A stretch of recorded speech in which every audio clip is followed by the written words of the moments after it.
Krishna says, love the darkness. It is a gift. All is a gift from the divine. Feel grateful to the divine that they have given you such a beautiful darkness of your own.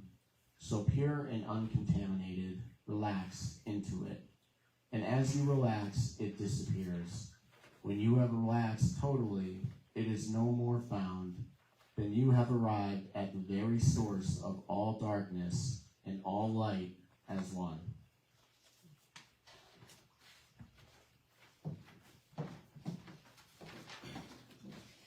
So this is a really tricky time of year, right? So it's solstice, and we're celebrating the return of the sun, but it's winter, and it's dark, and it's gloomy, and it gets dark at like 4 o'clock in the afternoon now, and it makes you not want to do anything or go anywhere. And a lot of us can have seasonal affective disorder and just get gloomy.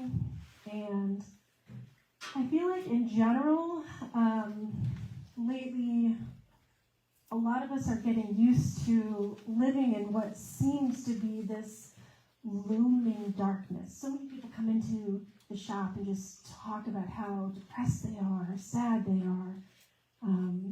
People having feelings of uncertainty in their daily life, and they're fighting off despair and depression and poor health and lack of motivation, and just the simple cost of basic needs have skyrocketed, and many of us are overwhelmed, overworked, overexhausted. We're under stress. We are underpaid, underappreciated, and it seems we are all touched in some way by this looming darkness. I think we're all old enough to, in this crowd, my kids, I wasn't sure if your kids and our kids are going to be here. I think we're all old enough to remember the never-ending story and the nothing from the never-ending story, and how that darkness can grow and multiply if you let it. This type of darkness creates uncertainty, fear, conflict among nations, among families, among friends. This type of darkness is that little voice in your head that keeps telling you that you can't do it, that you're not good enough, that you won't be able to get to the finish line, that you'll never be who you want to be. This kind of darkness creates an illusion that there's no hope. This is the type of darkness that is created by ego, by humans. It's not in any way darkness that was created by the divine nature. Because divine nature is here to tell you, you are good enough, you can do this, you are perfectly imperfect, you're just like you're supposed to be. You can get through this, you're fantastic. Because there's another type of darkness that is divinely inspired and comes from nature. This type of divine darkness is the quiet of new fallen snow. It's the stillness of the trees without wind. It's the repose of restful sleep. It's the silence when you go underwater. It's the heartbeat of a newborn baby. The peaceful solitude of the night and the hush of whispering kindness. Or the calm of our breath moving in and out of our bodies. Without this darkness, we would never know what the light is. The darkness of nature and the stillness of winter teaches us lessons that many of us don't.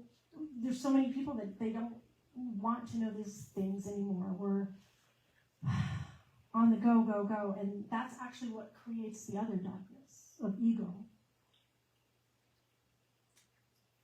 And when we don't slow down, that's when we begin to allow the other darkness to creep in. In ancient times, before electricity, when the sun set at 4 p.m. like it does right now, guess what? The world stopped. That was it. We gathered around communal fires to share as friends and families, as communities. We listened to stories and lessons from our elders of the divine darkness. So that when the light came, we were joyful. And we always knew that the light was going to come. And that darkness was always followed by light. But now we live in a 24/7 society on the go, go, go, go, go, where most of us are exhausted physically and emotionally, and nature never, ever intended for us to be constantly on the go. Even from the time I was little to now, like, I remember my parents would go to work, come home. There weren't cell phones. There wasn't work texting them every 2 seconds. Oh, check this email. Oh, I need a phone call. Like, they came home from work and that was it. I mean, an occasional, like, emergency had to go in. But you came home, you were with your family. That was it.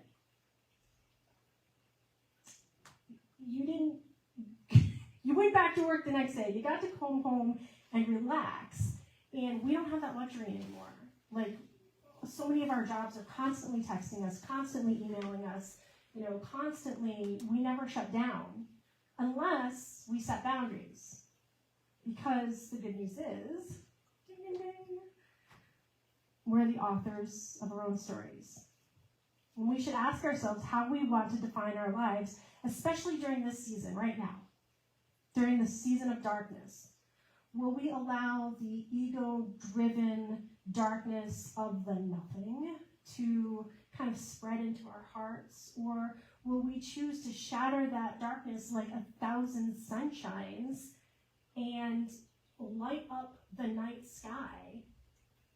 Because despair should never, ever, ever define us, ever. And we should also turn to the lessons of divine darkness, of that divine stillness. In divine darkness, we can choose to nurture our bodies, our families, our relationships, our friendships, our hobbies. We can choose to rest and regroup, just like they used to. They harvested really hard all summer long, or they planted all summer long, they harvested in the fall, and then they rested in the winter and recouped and spent time with their families.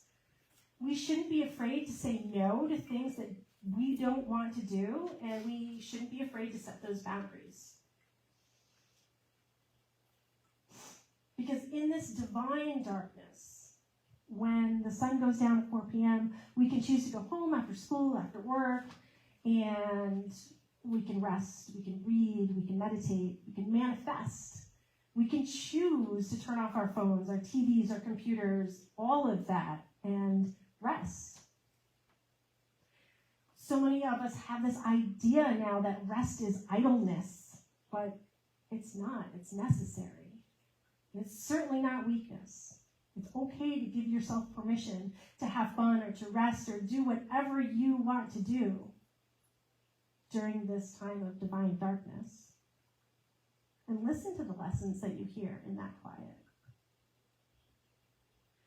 You'll begin to find comfort in that divine darkness, in that solitude, in that rest until, as Psalm 139 says, the darkness will not be dark to you. The night will shine like day, for darkness is as light to you. Because eventually, when you rest and you take time to regroup and meditate and spend time in that solitude of divine darkness, you will actually find out that the secret to divine darkness is that you are the light. Always. You are always the light in the darkness.